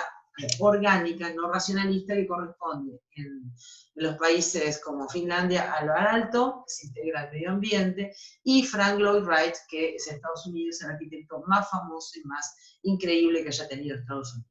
Un arquitecto versátil, que en realidad era ingeniero en caminos y que se terminó siendo el mejor arquitecto que haya tenido jamás. Yo, en mi apreciación personal, para mí el mejor arquitecto del siglo XX. Wright tiene una historia de novela, vida de novela realmente.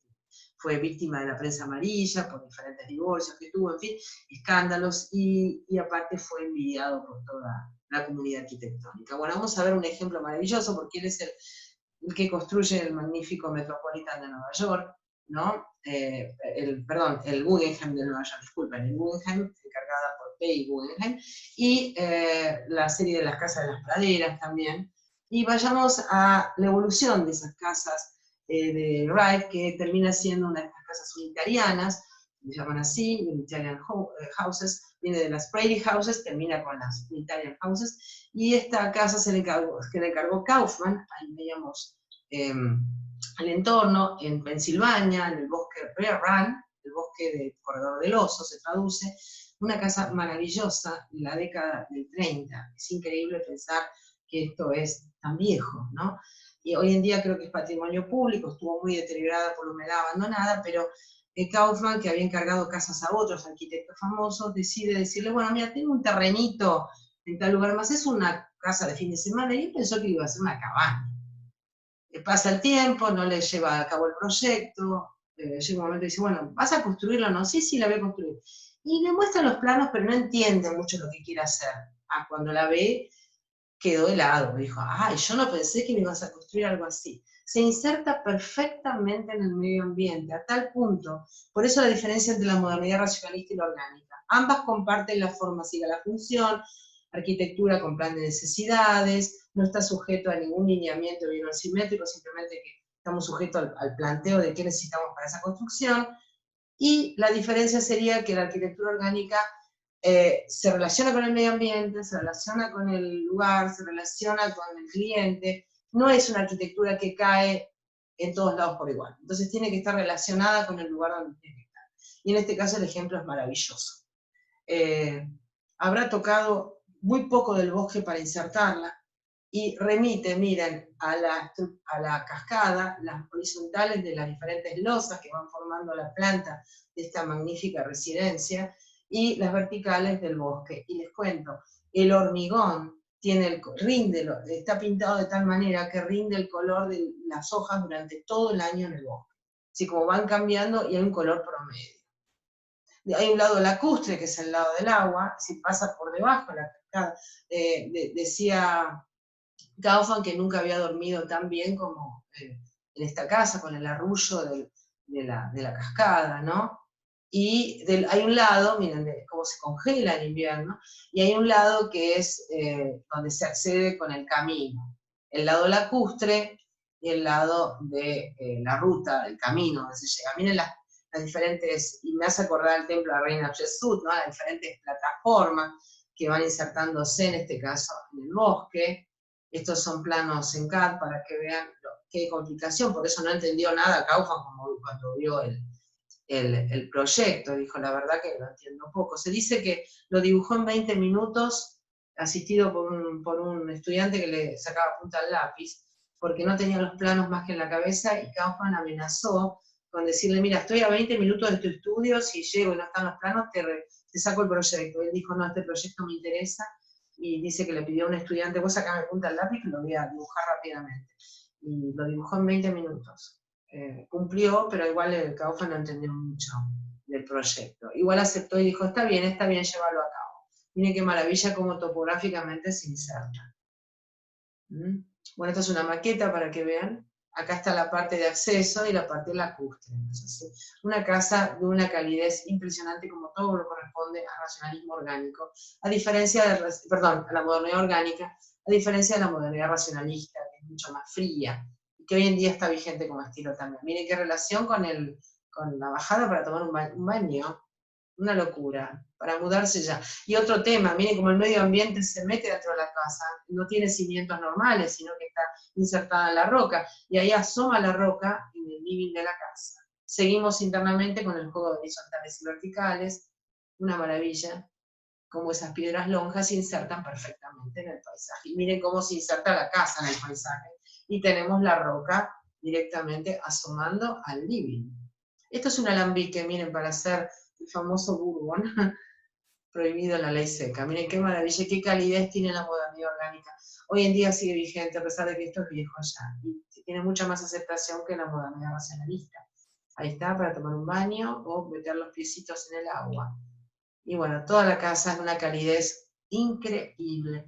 Los mobileros de Wright son diseñados por él, pero no se venden actualmente solo en anticuario, no tienen las licencias que tienen los otros muebles, los otros arquitectos del momento. Bueno, vamos a un ejemplo maravilloso, último, que es a Amancio Williams, argentino, un arquitecto prácticamente sin obra, pero maravilloso, que tiene en su haber el proyecto del aeroparque sobre el río, mucho antes de que lo plantearan en la década del 90, y fallece en el 89, es un arquitecto con poca obra, inclusive daba clases particulares, no participaba de clases en la universidad, tuvo muchos hijos, fue una persona que vivió felizmente con su familia, y fue el hijo el músico Williams, que compone música argentina muy famosa, música clásica argentina. Y Alberto Williams, ¿no? Y que él justamente le va a dedicar esta casa que vamos a ver. ¿Eh? Bueno, esta casa se llama la Casa sobre el Arroyo, está en un barrio externo a Mar del Plata, es un barrio de acceso que está cerca de la Facultad de Arquitectura, a pocas cuadras. Ahí corría un arroyo que después con el tiempo los vecinos fueron bifurcando y se secó, ¿no?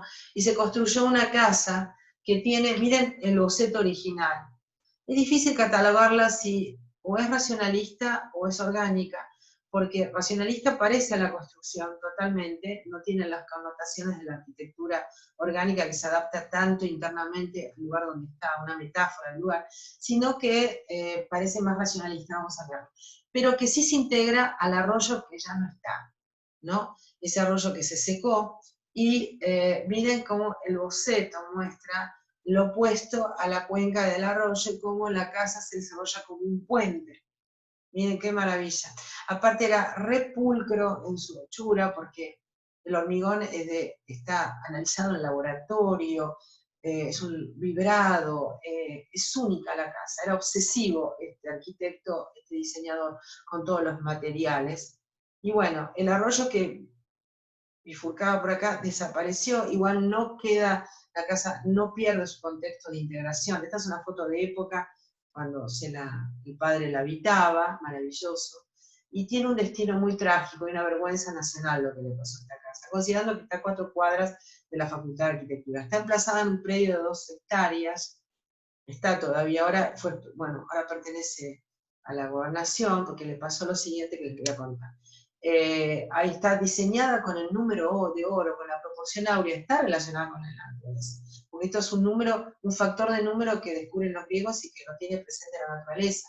La relación entre la hipotenusa del triángulo rectángulo, 1,618 periódico que se encuentra en las flores, en los caracoles, en nuestra estructura humana, y eso se ve en la naturaleza. Y se puede hacer magníficos diseños con esta proporción áurea, ¿no?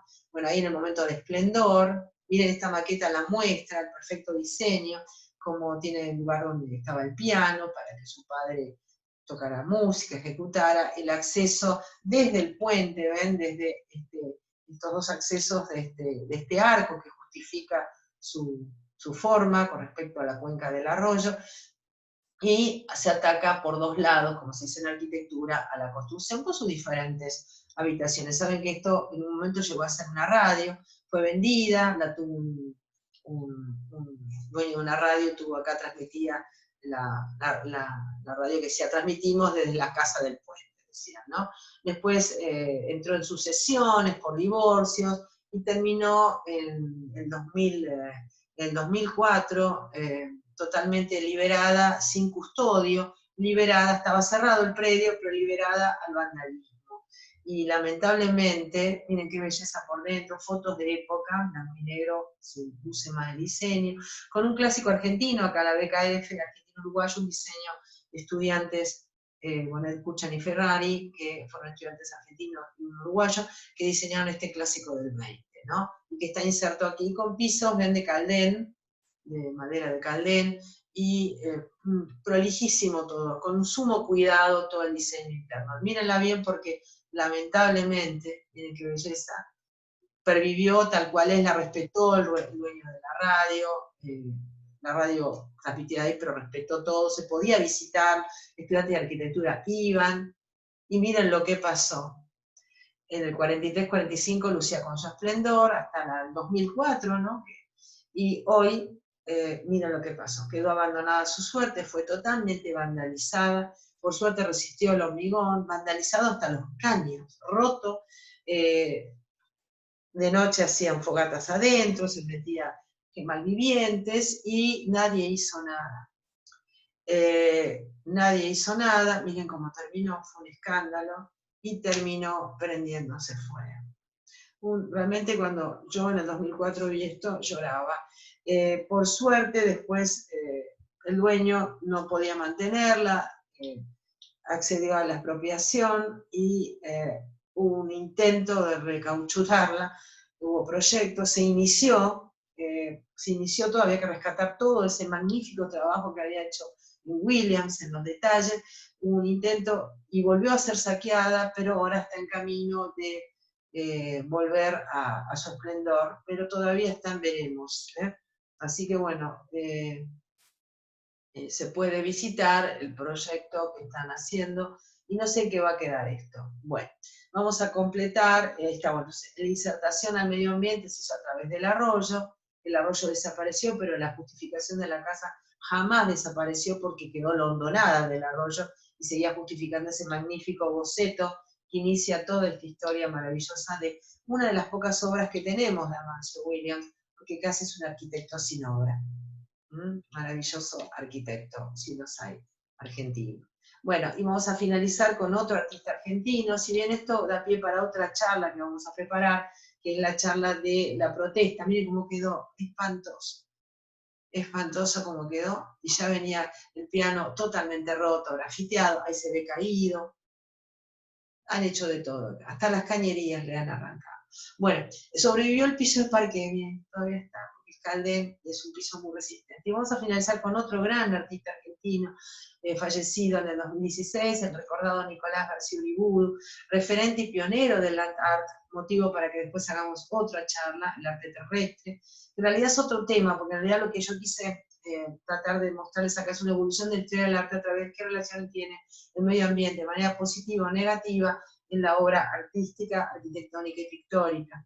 Y en este caso lo que vemos es una obra que nos remite a lo que está pasando hoy en día que estamos en el 2020, con el coronavirus y con los animales que empiezan a invadir de manera, miren, de manera increíble y de manera mágica, y da gusto ver esto, en las ciudades. Está pasando en muchas ciudades de Europa, están tan cerradas por la cuarentena que aparecen ciervitos, jabalíes, y ha pasado en Venecia que han aparecido delfines en el canal, porque está más limpia el agua, y miren cómo Nicolás, que fue un pionero anticipatorio de todo esto ecológico, maravilloso artista, y que ha plantado inclusive gran parte de los árboles que se habían perdido en la 9 de julio, eh, muestra esta obra del año 69, Delfines en Nueva York. Miren, Delfines en Nueva York, y anticipando lo que iba a pasar, sin saber que esto iba a pasar, si bien los delfines no están en Nueva York, están en Venecia, ahí atracando en el puerto, está lo mismo, Nueva York tiene animales que están entrando, inclusive del Central Park, que pasan a la ciudad, ¿no? Esta obra es un óleo sobre tela de 2,30 por 2 metros, y está actualmente en una colección del Museo de Marsella. Así que culminamos esta charla con esta imagen anticipatoria. Le agradecemos a Nicolás el recuerdo, y cómo realmente visionario pudo percibir esto que está ocurriendo hoy en día. Y que, les digo, está buenísimo. Y uno dice, bueno, si volvemos a las calles, esto se va a perder, tratemos de captarlo en imágenes, o tratemos ahora de repensar el medio ambiente de otra manera, y de no avasallarlo más. Y que la historia del arte, con sus aciertos y sus errores, desde la época antigua, nos dé una lección también, que la historia del arte es una gran lección del trato al medio ambiente. No vamos a volver atrás con Versalles, porque Versalles es una maravilla, pero tratemos de no volver a diezmar bosques, ni tratemos de no volver a manipular ríos y demás. Dejemos que las cosas, como hizo Amancio, o como hizo el famoso Wright, tratemos de insertar, y me quedo con esta imagen de Wright porque es maravilloso. Y les cuento algo de Wright. Él fue ingeniero de caminos y integró la Escuela de Chicago en cuanto al movimiento arquitectónico, y se destacó brillantemente. La madre, desde su vientre, desde el vientre, decía: vos vas a ser el mejor arquitecto que haya tenido este país. Miren cómo esta señora anticipó lo que su hijo iba a hacer. No fue casual, porque ella, cuando era chico, le compraba juguetes didácticos, que eran una rareza en esa época, y fomentó que su hijo llegara a ser el más grande arquitecto de su país. Miren cómo es verdad que el hormigón se inserta con el color de las hojas del bosque en toda época del año. Bueno, les agradezco y los saludo atentamente, y los espero en la próxima charla. Muchísimas gracias, y les agradezco la compañía.